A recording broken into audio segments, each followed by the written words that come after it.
Rape కేసుపై నోరు విప్పాడు YouTuber Harsha Sai. డబ్బు కోసమే తప్పుడు ఆరోపణలు అంటూ సోషల్ మీడియాలో ఒక పోస్ట్ రిలీజ్ చేశాడు. త్వరలోనే నిజాలు బయటకొస్తాయన్నాడు హర్ష సాయి. నాపై ఆరోపణలకు నా అడ్వకేట్ సమాధానం చెబుతారని తెలిపాడు. సోషల్ మీడియాలో ఒక పోస్ట్ ద్వారా తన స్పందన తెలియజేశాడు యూట్యూబర్ హర్ష సాయి.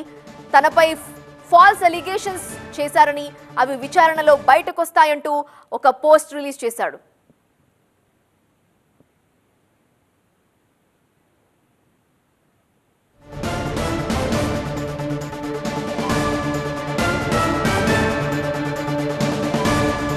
ఇప్పటికే పోలీసులు అతనిపై మహిళ ఫిర్యాదుతో రేప్ కేసు నమోదు చేశారు. ప్రస్తుతం హర్ష సాయి ఎక్కడ ఉన్నాడు అనేది తెలియాల్సింది. ఈ నేపథ్యంలో పరారీలో ఉన్న హర్ష సాయి కోసం పోలీసులు గాలిస్తున్నారు. హర్ష సాయి కుటుంబ సభ్యులు కూడా అజ్ఞాతంలోకి వెళ్లినట్టుగా తెలుస్తోంది. ఫోన్ స్విచ్ ఆఫ్ చేశాడు హర్ష సాయి. అలాగే అతని ఫ్యామిలీ మెంబర్స్ కూడా ఫోన్లు అన్ని స్విచ్ ఆఫ్ అని వస్తున్నాయి. సో బాధితురాలి ఫిర్యాదుతో హర్ష సాయిపై ఇప్పటికే రేప్ కేసు నమోదు చేసి విచారణ చేపడుతున్నారు. హర్ష సాయి నుంచి ప్రాణహాని ఉందని బాధితురాలు పేర్కొంది. నగ్న వీడియోలతో బ్లాక్మెయిల్ చేస్తున్నాడని బాధితురాలు ఆరోపించింది.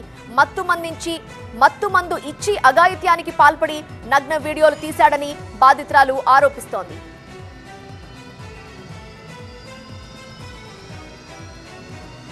పూర్తి వివరాలు అందించడానికి మా ప్రతినిధి జ్యోతి లైవ్ లో సిద్ధంగా ఉన్నారు.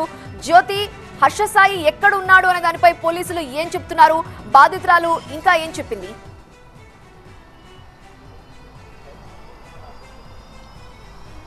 యూట్యూబర్ హర్ష సాయి తన మీద నమోదైనటువంటి కేసుకు సంబంధించి సోషల్ మీడియా ద్వారా ఒక పోస్ట్ ద్వారా స్పందించడం జరిగింది.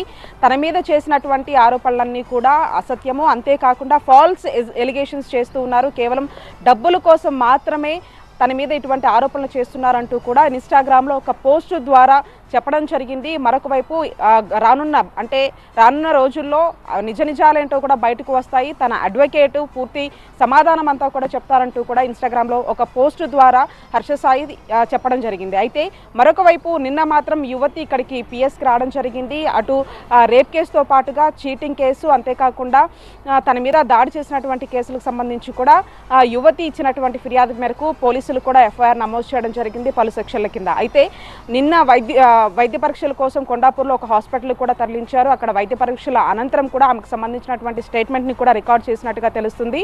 అయితే అటు హర్ష సాయి, అంతేకాకుండా అతని తండ్రి అయినటువంటి రాధాకృష్ణ మీద, ఇద్దరి మీద కూడా పోలీసులు మాత్రం కేసులు నమోదు చేశారు. అంతేకాకుండా ప్రస్తుతం మనం చూస్తున్నాము నార్సింగ్ పిఎస్ దగ్గర. మరొక వైపు హర్ష సాయి ఇప్పుడు ప్రస్తుతం ఒక పోస్ట్ అయితే పెట్టాడు, కానీ అతను అసలు ఏ ప్రదేశం నుంచి ఆ పోస్ట్ని పెట్టాడు అనే అంశాలకు సంబంధించి కూడా పోలీసులు ఆరా తీస్తున్నటువంటి పరిస్థితి. ఇకపోతే మెగా అనే ఒక సినిమా నుంచి కూడా ఒక ప్రొడ్యూసర్గా వ్యవహరించింది బాధితురాలు. తర్వాత కాపీ రైట్స్ కోసం వీళ్ళిద్దరి మధ్య వివాదం తలెత్తినట్టుగా తెలుస్తుంది.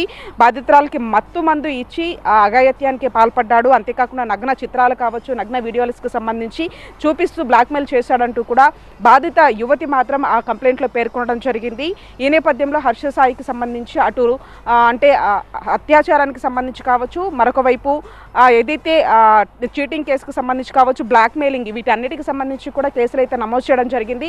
ప్రస్తుతానికి అటు కుటుంబ సభ్యులు కావచ్చు, అంతేకాకుండా హర్ష సాయి కోసం మాత్రం పోలీసులు ఎక్కడున్నారనే దానికి సంబంధించి మాత్రం దర్యాప్తు చేస్తూ ఉన్నారు. అంతేకాకుండా యువతిని కూడా ఇంకా మిగిలిన ఆధారాలు ఏవైతే ఉంటాయో, కొన్ని ఆధారాలు ఇప్పటికే సేకరించినప్పటికీ మరికొన్ని ఆధారాలు కూడా ఇవ్వాల్సిందిగా కూడా ఆ యువతికి సూచించినట్టుగా తెలుస్తుంది.